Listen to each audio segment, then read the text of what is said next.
This is the Cambridge Calendar here on Cambridge Community Television. We're the source for fun things, events, and happenings here in Cambridge and beyond.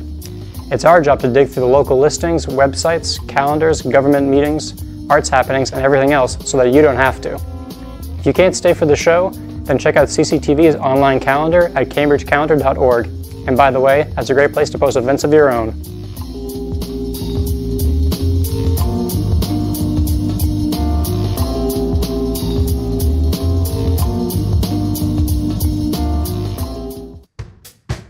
Everybody loves revels, especially when it's time for the spring sing. This family-friendly celebration of the vernal equinox has it all. Sing-alongs, a funny mummers play, refreshments, and I think we've mentioned him before, the good old Obby Oz from Cornwall, England, because you'll need tickets to go to revels.org. Don't miss it. It's 2 o'clock on Saturday, March 17th at Grace Vision Church in Watertown. Friday, March 9th is National Day of Unplugging. Use the 24-hour period from sundown to unplug, unwind, relax, and do things other than be on your smart device. Ironically though, the day before the big unplug, you should totally plug in and tag yourself #National Day of Unplugging on social media to spread the word. Then shut it down. Shut it down. Sunday, March 11th is Crack Fest. That's crack, but it's spelled crake. It's an Irish term that means lively conversation or good times, which is exactly what you'll be experiencing if you can hold a lively conversation while you run. Because Crackfest is a 5K fun run and post-race party. The race kicks off at 9:30 in the morning and ends at Cambridge side with food and beer from Notch and local breweries Slum Brew and Bantam. If you've still got lively conversation to spare, wait a week and then try your legs out at the 2018 St. Patrick's Day Road Race. This annual 5K kicks off a couple of hours before the St. Patrick's Day Parade in Southie and benefits the Edgerly Family South Boston Club's Keystone Teen Leadership Program. For more information, search for St. Patrick's Day at the Boys and Girls Club Boston website. That's bgcb.org. On Writing, Zadie Smith in conversation with Christopher Lydon is exactly the event the title says it will be. Zadie Smith, essayist and author of White Teeth, On Beauty, and other novels, will be talking to Christopher Lydon, host of WBUR's Open Source, and taking questions from the audience. The talk is March 26th at 7 p.m. at the BU Psy Performance Center. For more information and to register, visit bu.edu/alumni, but don't worry, the event is actually open to the public. Hey, Max. Oh, hello, Avery. I'm actually still Pete right now. Just having a spot of tea, trying to finish this sketch. Okay, well, but you know, we're scheduled to film right now. We only have the studio for 15 more minutes before they bring in that smoking guy who talks about how lung cancer is actually caused by aliens and not cigarettes. Yeah, I know, but I can't figure out what to write for this Everything is Terrible show at the Brattle on March 2nd. It's unparodiable. Well, what's it about? Maybe I can help. Everything is Terrible. It's this art group that collects like kitschy VHS videos and cuts them into bizarre videos. They also did this weird thing last year where they just basically built a blockbuster video, stocked it with 14,000 copies of Jerry Maguire and Jerry Maguire cutouts and things. But why Jerry Maguire? I don't know, that's the thing. Don't get it. Okay, well, what's this Brattle show going to be about? Well, they're touring a video program called The Great Satan. It's made from over 2,000 satanic panic, religious kook, and like B-horror VHS tapes. Okay, Yeah, apparently they made it into a narrative video that, quote, reminds us who we are, why we are here, and what we should be doing with our paltry time on this dumb planet. Huh. And it's hosted by some guy calling himself Lucifer. It's going to be a live show, too, with like people in Satan costumes and dumb puppets. Who knows what. Yeah, you're right. This is pretty unparodiable. I know, it's ironic. It's like rain on your wedding day or something. Wait, Pete, I thought you said it was only your character Max who's in love with Alanis. Oh, yeah, cool. Yeah, I just slipped into character there a little bit. I hate Alanis. I'm a cool young guy, hip to the musics of today. I love Arcade Fire or Blur. Oh, really? You know, Arcade Fire is almost 20 years old. What? Is that true? Mm-hmm. Oh, feels so bloody old. Maybe they're right, everything is terrible. Even Alanis? Bite your tongue.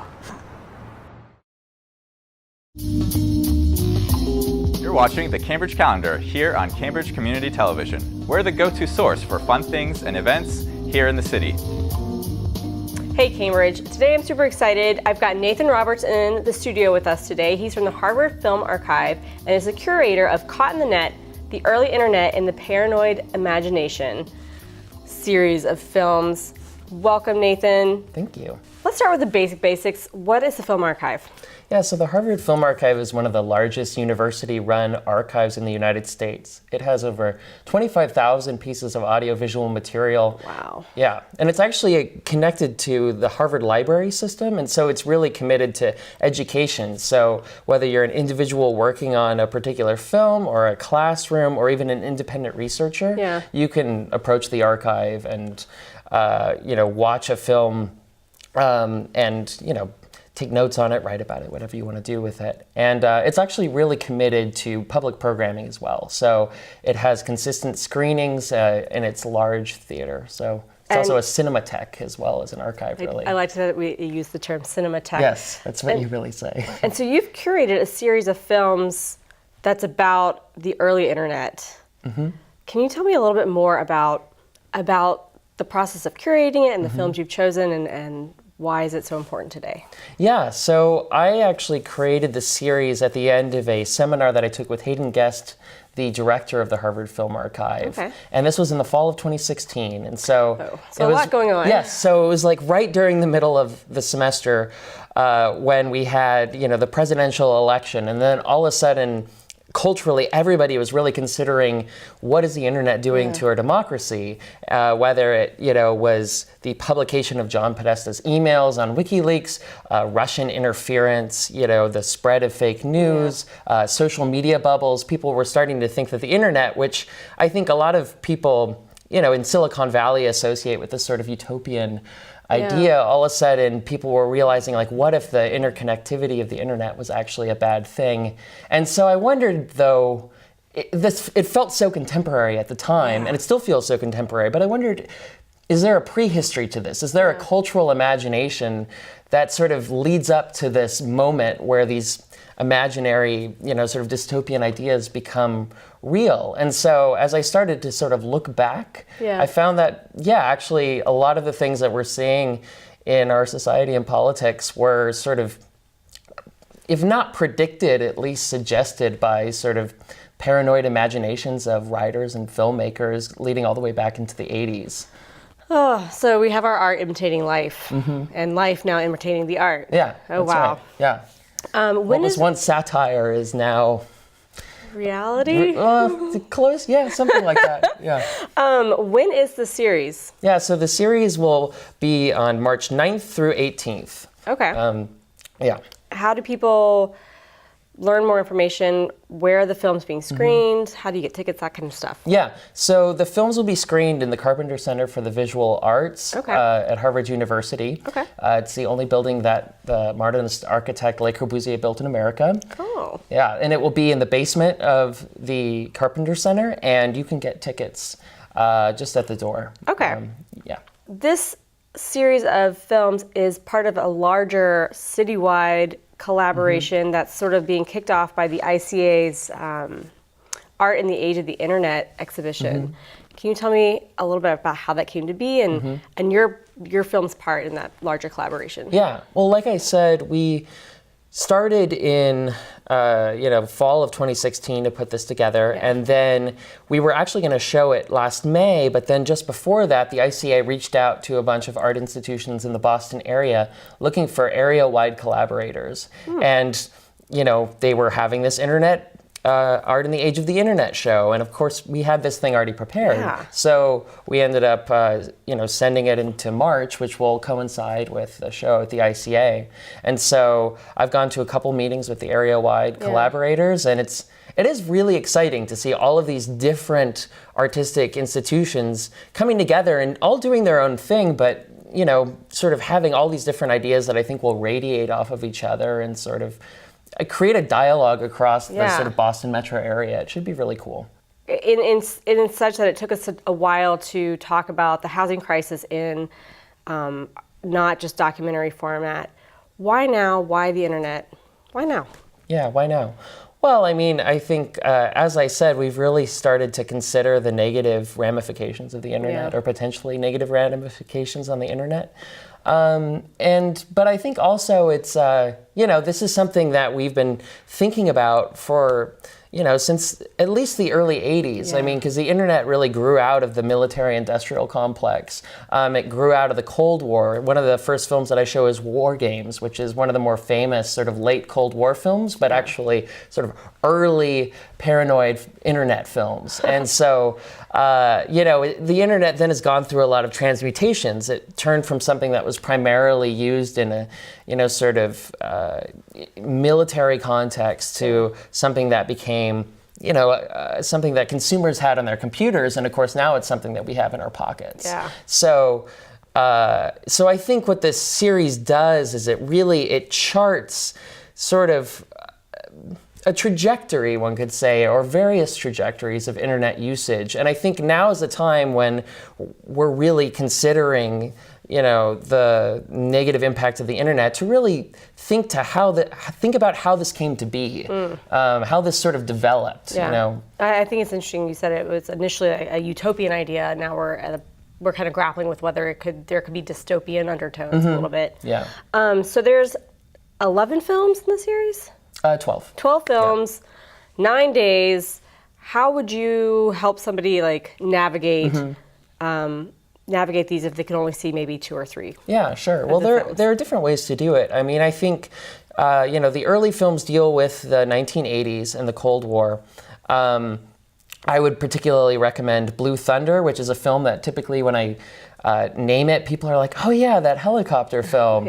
But it's really a film about surveillance and about surveilling the city of Los Angeles in a sort of, it's not the internet as we know it, but basically an internet-equipped helicopter. And so and it's the surveilling Los Angeles because of, this technology that was developed out of fears of what would happen during the Olympics, in particular terrorism at the Olympics. And so it's something that issues of terrorism, surveillance, internet technology, militarized police, they all come together in this thing. So globalization. Yeah, globalization, all of the above. And it's also just it's a helicopter action film. Yeah. It's just a well-made piece of fun. And so, so there's that, there's the 80s, then you get into the 90s, which is where a lot of this takes place. And that's where sort of different fears of sort of whether we were going to be embodied or not embodied in the age of the internet really came to the fore.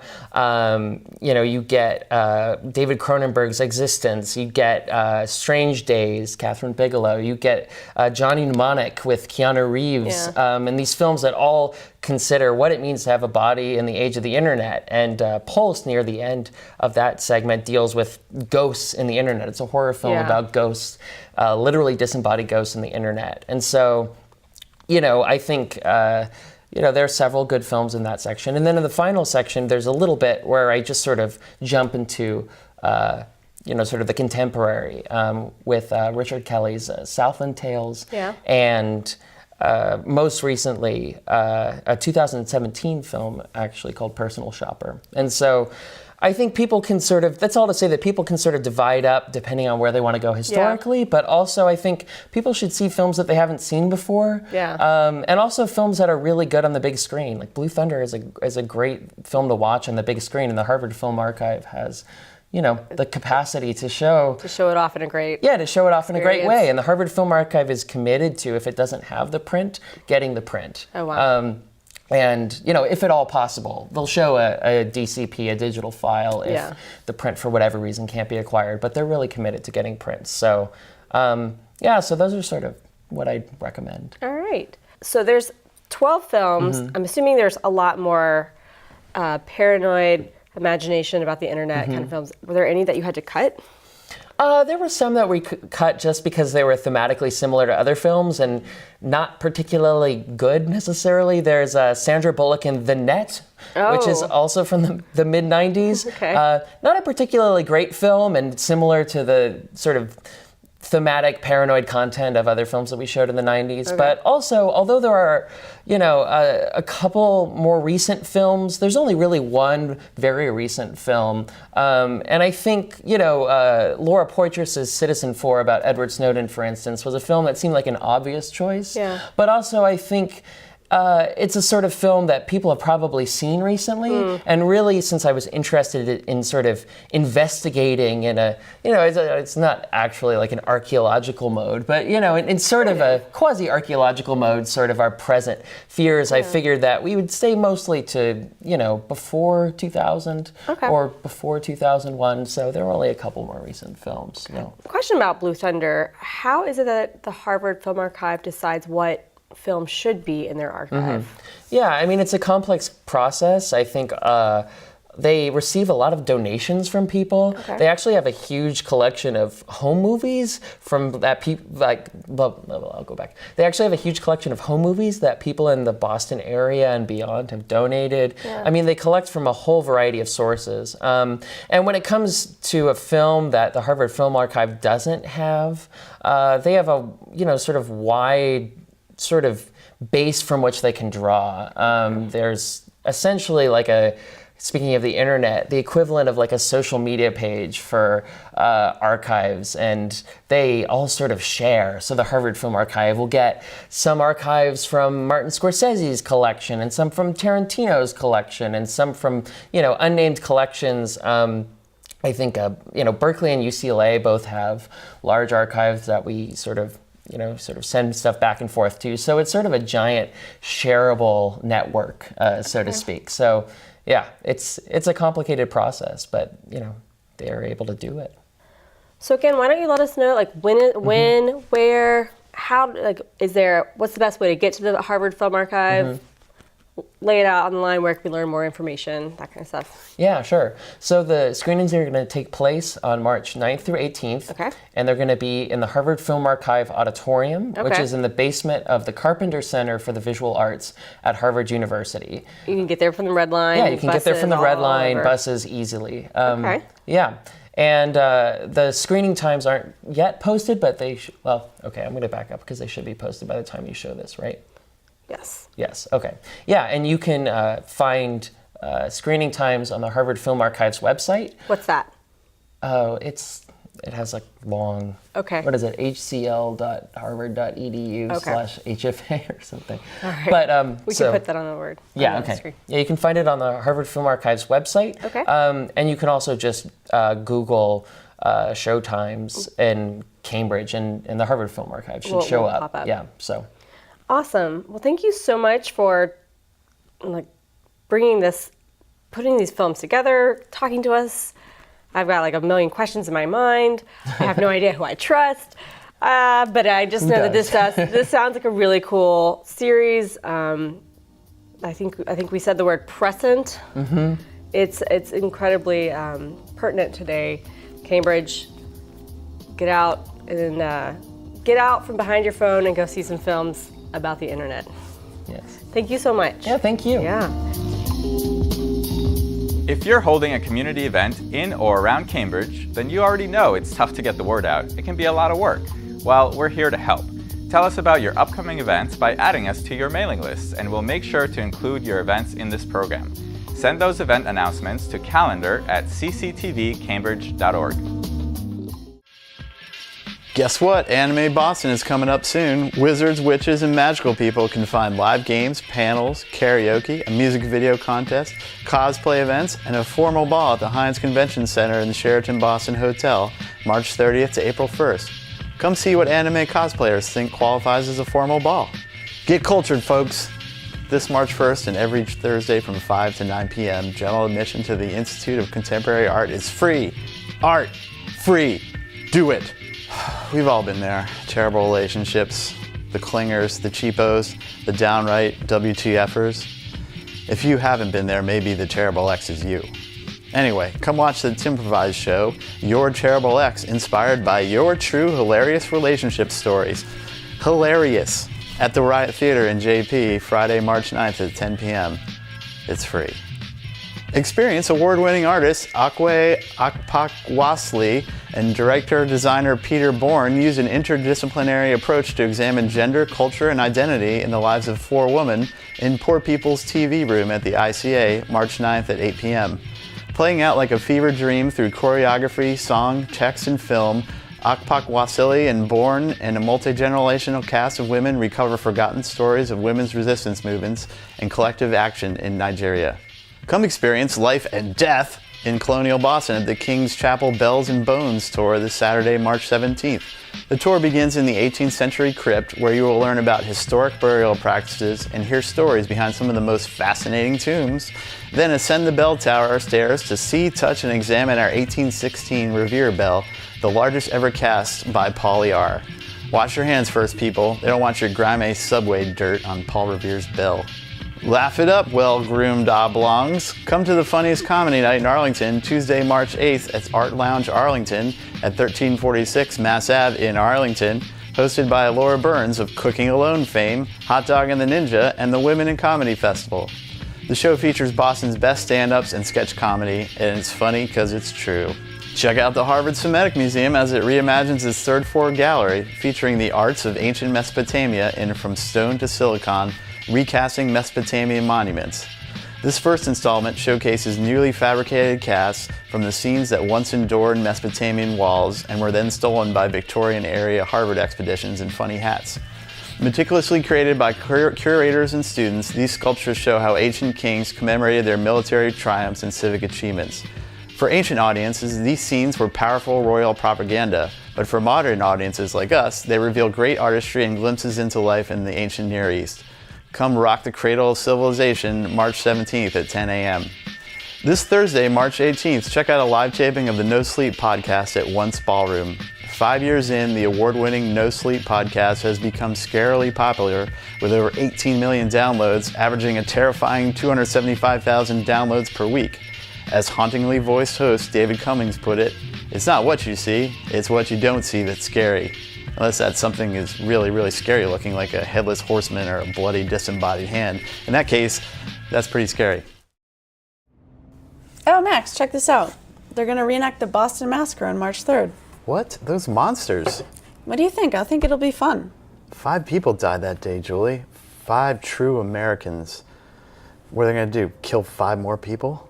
You know it's not real, and America didn't actually even exist then. I remember it like it was yesterday, Julie. Some of those men were my close friends. What are you talking about? It was 248 years ago. Anywhere there's patriotic Americans putting their lives on the line for freedom, I'm there. Anywhere there's a child getting his lemonade stand broken up by the police, I'm there. Anywhere there's a hot dog lying half-eaten on the side of the road where... Max, stop talking. You know, I think this will be actually really interesting. Tell that to Crispus Attucks' ghost. You know what? If I see him, I will. Plus, they're going to do a staging of the trial in which John Adams defends the British soldiers accused of murder. John Adams didn't defend no bloody lobster backs accused of killing patriotic Americans. He most certainly did. You know, you should probably go. You might learn something. I don't need to learn things, Julie. I was there. I'm a patriotic American. I was there. There's even some contention as to who's responsible for the murders, because some people say that the rioters started the violence when they started throwing rocks at the British. Sure, John Adams is a traitor. The massacre's not real. Next you're going to say Paul Revere didn't really ride his horse through town shouting, "The British are coming, the British are coming." Well, everyone was still British at that point, so that doesn't really make much sense. Nah, I'm not going to hear any more because I'm a true American. Here we see how patriotism is the last refuge of the dummy. What, but my 2 greatest assets are mental stability and being really smart. Of course. I could be president one day. Or better, vice president. Come to the main branch of the Cambridge Public Library for Stand Up Storytime for Social Justice. This monthly event features stories and activities surrounding social justice issues such as immigration, Black Lives Matter, and gender identity. Don't miss it March 7th at 4 p.m. Harvard will be holding a free cycle event on March 16th from 11 a.m. to 2 p.m. Bring any and all clothing, books, office supplies, kitchen goods, toys, baby supplies, tools, hardware, and anything else reusable. Come to the lobby of 124 Mount Auburn Street to donate or take anything you want for free. Join Boston Social Sports on March 2nd through 4th for their annual ski trip to Jay Peak. The price includes a 3-day lift ticket, accommodations in slopeside condos, access to an indoor water park, parties, and some of that fresh New England snow.